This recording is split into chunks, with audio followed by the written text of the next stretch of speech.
No longer a new Jack, Mario Van Peebles built a career where preparation meets opportunity, armed with a lot of hard work and talent. Making a statement no matter which side of the camera he's on, his work informs, entertains, and continues to inspire a world of fans and followers. Some call him Stone, others Chip, but we know him as Mario, the sweetback badass who is also a tastemaker. Mario Van Peebles, Hey. Welcome. How you doing? Good. Where are we going? We're going to go get us some jerk chicken at Miss Lily's. Ooh, So sounds we live. good. This place, it can be a party. We're going to bring the party. We are the party. We are That's the party. You got to know in life. The party is in you. Let's go to the Caribbean. Get some flavor. Hope you don't mind a little spice, because it will be nice.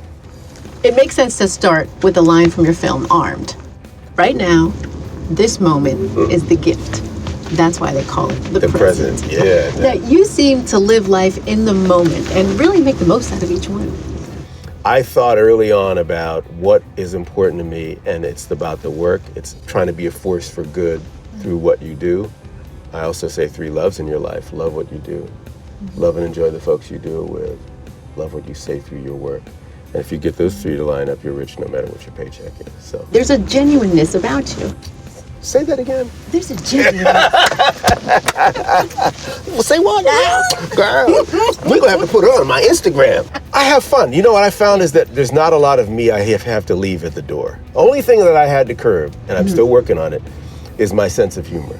Because sometimes you can offend people you don't mean to offend. So I've learned to sort of make myself the joke more, which is cool. I have no issue with that. I pick on Mario all the time.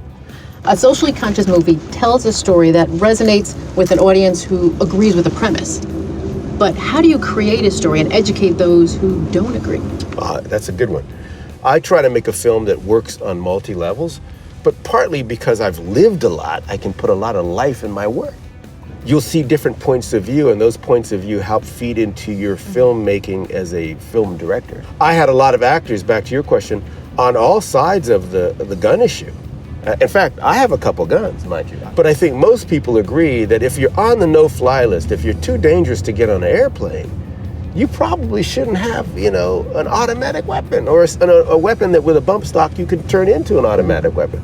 So whatever side of the issue on, I think Armed is going to be a fun, enjoyable mind trip.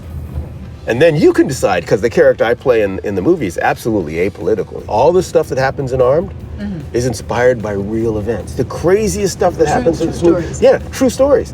In some cases, actors put some or all of themselves into a role. What are the similarities between Mario Van Peebles and Chief in Armed? Wow, that's a good question. Hopefully I'm a person that invites people in. I'm not just a nerd for books, I'm a nerd for people. In terms of the movie, Armed will take you in, and hopefully with me, I'm a person that I'm interested in stories and I use those narratives. Where Chief and I differ is a lot of places. I don't have a history of mental illness. When he changes the most in the movie is when he's at his rock bottom, almost ready to die, ready to give up. And at that moment, he finds a new reason to live. And yet, he still has a sense of self. He's still, in essence, a kind man, and he just desperately needs love, and he probably will settle for attention, and I think he gets a little bit of both when he meets Grace. And what I love about this show is that you get people when they're undistracted. Right. Whether it's driving, whether it's eating. Right. What's one thing that we can learn about you that people may not know? I'm not a backseat driver. You're not about No. You're always in the driver's I direct so much and have to tell people what to do so much. I'm happy when someone knows what they want to do, knows where they want to go. I'm like, I'm easy like Sunday morning, baby. I am not a backseat driver. Now, if you don't know where you're going, well, look, if you don't know where you're going, any road will take you there. Your work is a reflection of you. Would you consider your film Badass to be the foundation? Badass was the first one that I really had a big hand in putting the funding together. Once you understand that show business is a business and you're financially literate in the show part, you can sort of figure out how to artistically say what you want to say. And that's dope. You speak of your father with such pride. What's the greatest life lesson that he's taught you? Oh, there's so many. My dad said early on, he said, if you're really lucky, maybe it's your mother that shows you the mountain. Your dad can teach you how to climb it. And I've had both. In this film, Armed, you were writer, director, acted in it. When I'm directing and I'm in a scene, I don't always know what I'm going to do. In fact, I rarely know what I'm going to do. Your best acting is really reacting, like being in this car with you right now. I don't know what question you're going to ask me.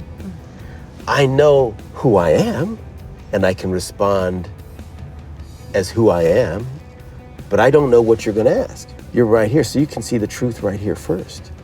So when I'm in that scene directing Laz Alonso in Armed, or doing the scene with Bill Fichtner, and we're together, we get this great thing going, and I can let it rock and roll as the director within the scene. So you can get a really live, present performance that crackles. So what I do is really know my character well, so that whatever happens, I can respond as that character. And that goes for when I'm being directed by someone else. Know your character really, really well, so that you can be that and not play it. I don't want to see you act it. I want to just feel it. Is there a character you've played that's most like the real Mario? Wow. I don't know. There's shades of things that I've drawn upon. I played a character on an NBC show I had called Sonny Spoon. He was a chameleon. He could become anything. I played a Japanese chef at Benihana, a fat Southerner. I played a Frenchman. Each one has a little part of you. Yeah. I try to bring a little flavor to it. Your directorial debut, New Jack City, to Roots, to Empire, to Sons of Anarchy. Aside from the mechanics, what lesson have you learned? Every directing job, like every acting job, but in particular, every directing job is going to have surprises and new challenges. You're going to have a plan. You got to be ready to augment it, throw it out. Kind of like kids come through you and not from you. You don't know if your kid's this is gonna be my gangster kid, it's gonna be my lawyer kid, or my ne'er-do-well kid. You don't really know, because they come in. There's nature and nurture. They come in with a narrative, and then you give them hopefully the things they need to be the best version of them that they can be. And I find that films are like that, or projects are like that, and eventually the project takes on a life of its own. As Kipling said, trust yourself and all men doubt you, yet make allowances for their doubting too. I'm egoless enough to go, wow, that's a great idea. And guess what? Mario didn't have it. Somebody else had it. I can pretend it's mine later.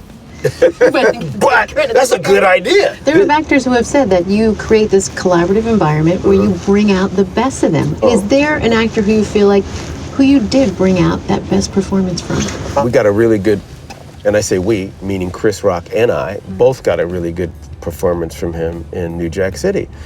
And that's partly, because if you're an actor and a director, you have a different bedside manner as a doctor if you're also a patient, because you sort of give the foot rub you want to get. He's since come back to me and said he still can't walk down the street without people going, yo, Pookie, I got something for you, brother. Come over here, Pookie. I got you, man. I got your hookup. But there are also actors that are tricky, and you have to understand this. Some don't do their best work in a collaborative environment. Some actors, like some people, do their best work when they're fighting.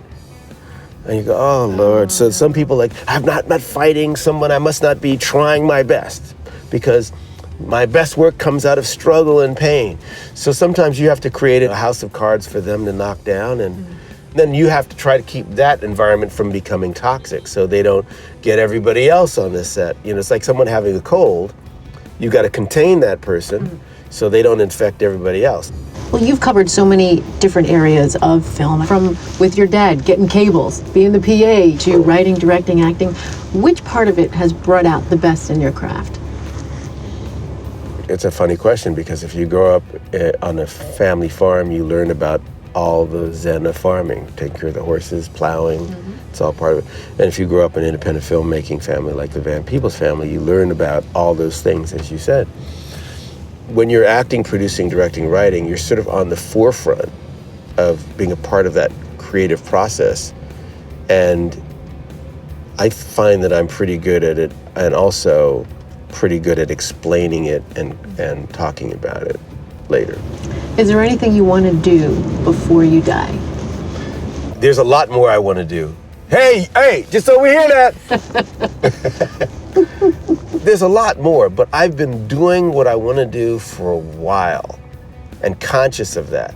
And I've really enjoyed being a dad, and I've really enjoyed being a son, man. Being a son to Mom and Dad, wow, that's been cool. Speaking of your dad, there are 4 steps he said to being a good actor and director. Yes, okay, there's Mario who? Mario who? Get me Mario. Get me Mario. Get me a young Mario. And Mario who? Exactly. So What step are you at right now? Oh, that's a good one. I'm probably at the get me Mario, get me a young Mario. In between. I saw a casting breakdown a while ago where it said, we're looking for a Mario Van Peebles type. Call him up there. You know, you're not right for the job. What song plays like a movie? What song plays? You know what? This is going to sound trippy, but music is my high. I love seeing what the composer is going to do with it and finding that right score. What's the soundtrack to your life? The soundtrack to my life changes. It's not constant. There's a great quote by Mark Twain where he says at 60 or 80 or whatever it is, we all have the faces we deserve. Because if you've laughed a lot, that's what you're left with. And if you didn't, that's what you're left with. So I think predominantly what scores my life is it's been a pretty up movie. In Armed, music and poetry take on roles as if they were their own character. Yeah. So you use emotion from different art forms to support a dialogue that becomes the lead role almost. Right, it's almost like a third character. Yeah. That is an astute observation, and probably more than anyone would realize. For example, I wanted the music to really come from inside of the character. As I am, he's a big fan of the Kipling poem If. That was the poem that my dad told me to learn when I asked him what I needed to know when I was going to direct New Jack City, if there's any advice for me. He said, early to bed, early to rise, work like hell and advertise, and commit Kipling's poem If to memory. So my character, Chief in Armed, recites bits of that poem as almost a comfort, like a comfort blanket for himself.